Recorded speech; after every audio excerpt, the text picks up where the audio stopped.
Le livre de cette semaine est donc Le financement participatif, enjeu de développement pour l'Afrique de Jean-Yves Régis Neka. Passons maintenant aux 5 points clés.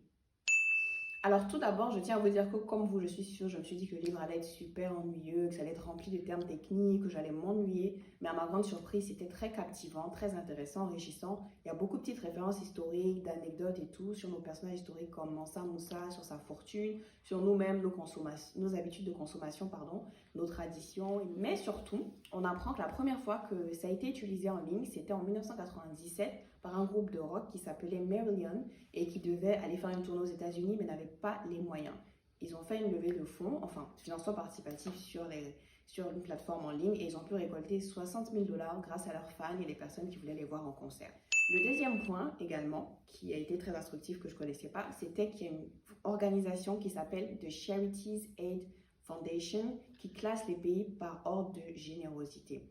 Et en 2020, 30 milliards de personnes ont aidé un étranger, quelqu'un qu'ils ne connaissaient pas. Et dans 60% des cas, cette personne-là se trouvait dans un pays d'Afrique, ce que j'ai trouvé très intéressant. Et pour votre propre information, sachez qu'en 2021, le pays qui a été considéré le plus généreux, c'était l'Indonésie. Et le pays le moins généreux, c'était le Japon. On va savoir pourquoi.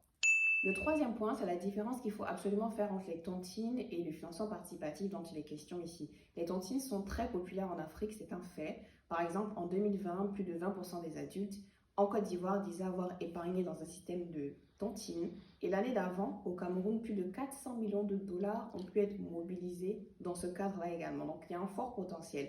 Mais le financement participatif permet vraiment de tacler des projets de grande envergure qui transforment la communauté, qui transforment le pays et notre environnement tout simplement. Et le mode de fonctionnement et le besoin est ponctuel et ça permet vraiment de toucher tout le monde et d'impacter en fait tous ceux qui vont y participer réellement.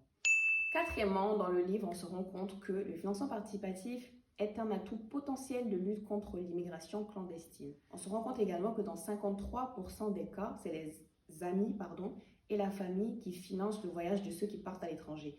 Donc si cet argent peut être utilisé dans le cadre de financement participatif et pour financer des projets, ça peut faire une très grande différence.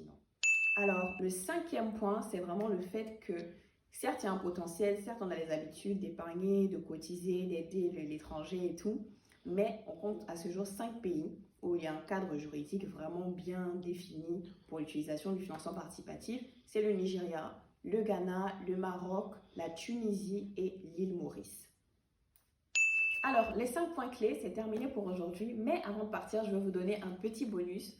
Donc, à l'intérieur du livre, l'auteur parle beaucoup du marché des jeux vidéo, qui est un marché de niche, mais qui a un fort potentiel vraiment pour l'Afrique, en tant que développeur, en tant qu'entreprise même qui veut se lancer dans les jeux vidéo, et surtout pour le public africain. Les 5 points clés donc, c'est vraiment tout pour aujourd'hui cette fois-ci. Je vous invite à lire cet ouvrage et à la semaine prochaine.